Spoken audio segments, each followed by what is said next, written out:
It's 8 p.m. on purge night, and everyone's gathered at Dom's house because he insisted his place was the safest. The group is tense, barricading windows with couch cushions, but Dom keeps getting offended when someone suggests it's not enough. He glares at Malcolm, who's trying to fix a window, but halfway through, he gets distracted by a bird outside and forgets to finish. Ryan sits in a corner chomping on a block of cheese, ranting about how the HVAC system is poorly maintained and won't survive the night. He's oddly calm, his angry tone giving way to a lecture about the intricacies of air conditioning filters. Suddenly, Flying starts fidgeting with his phone, trying to pull up security camera footage. He's visibly upset because he's accidentally set the phone to airplane mode and can't figure out how to turn it off. Meanwhile, Justin Lane just sits back, sipping a drink, acting like it's any other Tuesday. Clayton bursts in, skateboarding around the living room, loudly proclaiming he's got a plan. We'll escape through the roof using my skateboard. Trust me, I saw it in a video game once. No one listens though, because Marshal's too busy explaining the hidden secrets of Roblox to Parker, who is distracted, mumbling something about anime characters driving expensive cars. Tank, pacing back and forth, is fuming silently.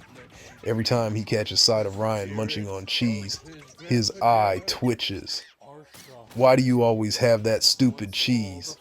Tank shouts. Jimmy, sitting on the couch, sighs, clutching his insulin pump, muttering, "It's going to be a long night." He keeps a protective eye on Ryan, knowing Tank's fuse is getting shorter by the second. Suddenly, the TV flickers on, and a robotic voice announces that the purge has officially begun. The entire house freezes. Everyone stares at Justin Lane, waiting for some sort of reaction. Justin just shrugs. "I'm just Justin Lane." Parker leans over to Clayton, whispering, "Do you think the anime characters are purging too?" But before anyone can respond, Malcolm jumps up and promises to defend everyone, right before getting distracted by a funny meme on his phone. Malcolm, who was in the middle of an inspiring speech about bravery, suddenly trails off when a notification pops up on his phone. "Guys, wait. I just remembered I need to feed my cat." Everyone turns to him in disbelief. "What cat?" Dom yells, clearly offended. "How could you think about a cat when our lives are on the line?" Meanwhile, Flying's frustration grows as he still hasn't figured out how to turn off airplane mode. Every few seconds he asks, "Should we be panicking?" "I'm panicking. Is anyone else panicking?" But no one answers because they're too distracted by Clayton, who's now convinced they can skateboard down the stair railing to make a heroic escape. "It'll work, trust me," he shouts, but trips over a lamp, sending him crashing into the couch where Ryan is still calmly chewing his cheese. Tank, unable to control his anger any longer, snaps, "Enough with the cheese!" He lunges at Ryan, but Jimmy steps in, holding him back. "You're not touching him," Jimmy says, standing between them, even though he looks like he's about to pass out. "He's mine to protect." Tank growls but backs off, muttering something about everyone being useless. Marshal, meanwhile, is completely oblivious to the tension. He's huddled in a corner with Parker, now deep in conversation about an upcoming Roblox update. Parker keeps awkwardly trying to change the subject to anime, but Marshall doesn't seem to notice. "Dude, the graphics engine is getting a total revamp. You gotta see it." Parker glances out the window nervously, clearly trying to spot a purger, but his social awkwardness makes him too shy to lead the conversation. Then, as if things couldn't get weirder, Justin Lane, who has been completely silent this whole time, suddenly stands up, walks to the window, and opens it. "What are you doing?" Dom shrieks, horrified. "I'm going for a walk," Justin says, with complete nonchalance, as if it isn't the purge and he's not about to step outside into chaos. Just as he steps out the door, a car screeches to a halt outside. Everyone freezes, thinking they're about to be attacked by some crazed purgers, but it's just Parker's stalker X, who rolls down the window and shouts, "Parker, I'm here to save you. Get in the car." Parker turns beet red, but before he can respond, Malcolm shouts, "Wait! I never fed my cat," and bolts out the door behind Justin, heading in a completely random direction. The rest of the group stands there in stunned silence for a moment.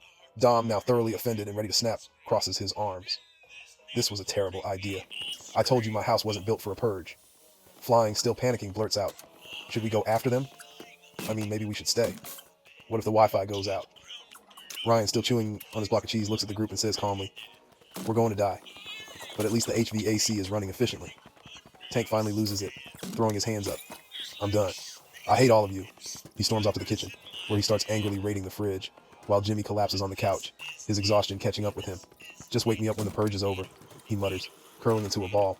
Dom looks at everyone, sighs dramatically, and says, I can't believe I'm stuck with you people. As the tension in the room continues to simmer, Marshal suddenly snaps. He looks over at Parker with a dark, almost maniacal expression. You know what? I've had enough of you, Parker. You had one job during this purge. Parker, already flustered from his ex-Jacob's unexpected arrival, outside, stammers. What are you talking about? Marshal takes a step closer, his voice rising. You didn't slap Jacob in the ass when you had the chance. That was the one thing you were supposed to do, and now I have no choice but to purge you. Parker's eyes widen in horror. What? Dude, no one told me to do that. Why would I? But before he can finish, Marshal grabs a nearby lamp and swings it wildly at Parker, who narrowly dodges, crashing into a bookshelf. The group watches in shock as Marshal, normally the time-wasting nerd, is now full-on in purge mode, eyes blazing with intensity. Seriously? Parker yells, backing up toward the door. We're supposed to be surviving, not... whatever this is. Flying, standing nearby, is frozen in confusion. Wait, is this part of the purge? Should I be joining in, or... Ryan, still eating his cheese, shakes his head. This isn't about the purge anymore. This is about... something weird. He shrugs, adding, but hey, HVAC's still good, so we got that going for us. Meanwhile, Dom is absolutely livid. Not in my house, he screams, glaring at Marshal. How dare you try to purge someone in my living room? I just got the carpet cleaned. Jimmy, struggling to keep his eyes open from exhaustion, mutters, this is the stupidest purge I've ever been a part of. He shoots a glance at Tank, who's still angrily raiding the fridge, throwing food items around in frustration. Clayton, always looking for an opportunity for excitement, perks up. Wait, hold up, I've got a plan. Parker, grab my skateboard, we'll outrun him. But before Parker can even think about skating away, Marshal throws the lamp again, missing Parker by inches and smashing into the wall. Parker, scrambling for an escape, runs toward the door, shouting, Jacob, start the car! I'm getting out of here! As he opens the door, Jacob waves from the car, clearly more excited than concerned about Parker being attacked. Get in, babe. We'll watch some anime later. Marshal, enraged, lunges one more time, but trips over Clayton's discarded skateboard, falling flat on his face. Parker takes the opportunity and bolts out the door, jumping into Jacob's car. As the door slams behind them, the group stands in silence for a moment. Dom crosses his arms, clearly offended at the destruction of his living room. Unbelievable. You people can't handle anything. Marshal, groaning in pain on the floor, mutters, he should have slapped Jacob. His fault. Ryan finishes his block of cheese, standing up with an exasperated sigh. All right, I'm done. Let's go fix the HVAC system before something actually goes wrong. Dom, still huffing with pride, waves him off. Go ahead, but you're all banned from my house after this. And with that, the group starts slowly calming down, while Parker speeds off into the night, still clueless about what just happened. As the group starts settling back down after the chaos with Marshal, Tank suddenly lets out an ear-piercing shriek. Everyone jolts upright as Tank's face contorts with pure rage. Without a word, he charges at Jimmy, grabbing him by the arm. What the hell? Jimmy shouts, struggling to break free. But Tank, in a frenzy, drags him toward the front door. You're coming with me! Tank yells, his eyes wild and unfocused. Tank! Stop it! Ryan shouts, rushing after them but pausing halfway, unsure what to do. Dom, thoroughly exhausted by the night's insanity, throws his hands in the air. Not my problem anymore, he mutters, turning away. Outside, the night air is thick with tension, and the distant sounds of chaos echo through the streets. Tank pulls Jimmy into the yard, where they both freeze. Standing under the flickering streetlight is a figure the group knows all too well. Cody, also known as Native, a wild, unpredictable man who's been lurking around for years. Thriving on the chaos of the purge, Native stands there brandishing a makeshift weapon, a massive rusted pipe. His eyes are wide, his lips curled into a grin. Well, what do we have here? He says with a laugh that sends chills down both Jimmy and Tank's spines. Jimmy, exhausted and barely able to stand, looks at Tank, who's still too furious to realize the danger they're in. Dude, what are you doing? Jimmy whispers harshly, trying to pull away, but Tank just glares at him, still holding him in place. Native, not giving them a moment to react, lets out a wild scream and charges at them. The brutal attack happens in seconds, Native swinging the pipe with terrifying speed and strength. Both Jimmy and Tank are caught off guard, falling to the ground as the pipe strikes them. Tank tries to fight back, but Native's madness overpowers him. With each hit, it's clear there's no escape. From inside the house, the rest of the group watches in horror. Dom, peeking through the window, turns pale. "It's Native," he whispers. "They're done for." Ryan, clutching his cheese tightly, stares out the window. Face expressionless. "Told them not to go outside," he mutters. Clayton, always looking for some way to diffuse tension, pipes up. "Well, at least it wasn't me this time." He awkwardly skateboards in a small circle, trying to lighten the mood. Justin Lane, who had somehow reappeared back inside the house without anyone noticing, just shrugs and says, "It is what it is," as though this was all a perfectly normal turn of events. Meanwhile, Native stands over the lifeless forms of Tank and Jimmy, laughing maniacally under the streetlight before disappearing into the shadows, leaving the group to deal with the aftermath of yet another bizarre purge night. As the dust settles, the group stands in silent shock, peering through the window at the aftermath of Native's violent outburst. Tank and Jimmy lay motionless in the yard, shadows flickering over their still forms as the streetlight buzzes above them. The reality of the purge finally sinks in. Dom, still reeling from the destruction of his house and the chaos that unfolded inside, sits down heavily on the couch. "This was supposed to be a safe night," he mutters, burying his face in his hands. "How did it all go so wrong?" Malcolm, who had been lost in thought for most of the night, finally breaks his silence. "Well, maybe it's because we didn't really have a plan, or did I say something about a plan? I can't remember." Ryan, finishing off his last piece of cheese, simply sighs. "The HVAC system's still running. That's something." Clayton, ever the optimist, jumps up, trying to brighten the mood. "Guys, at least none of us got purged inside the house, right?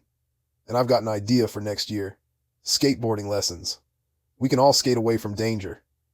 Flying, still nervous and unsure how to react, blurts out, "Is the purge over yet?" "I feel like we should check the Wi-Fi again." Marshal, nursing his bruises from the earlier chaos, finally groans and stands up.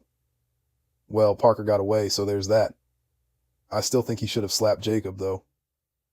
Justin Lane, leaning casually against the wall, looks around at the group with his usual nonchalance. "It's the purge. What did you expect? This is just how it goes." As the clock strikes 7 a.m., the siren marking the end of the purge echoes through the city. The violence, the chaos, and the bizarre antics of the night are over. Silence falls over the house. Dom, standing up and dusting off his clothes, looks around at the mess. "All right, everyone out. You've all caused enough damage to my place for one lifetime." One by one, the group shuffles out the door, exhausted but alive. Ryan grabs a new block of cheese from his bag as they step out into the morning light, while Flying checks his phone, finally turning off airplane mode with a relieved sigh. Malcolm mutters something about feeding a non-existent cat and wanders off, distracted once again. As they leave, Justin Lane pauses at the door, looks back at Dom with a small shrug and says, "Ho, ho, ho, do you think Parker enjoys being raped?" Dom rolls his eyes. "Get the fuck out of my house." And with that, the group disperses, the memory of the strangest, most chaotic purge night forever etched in their minds.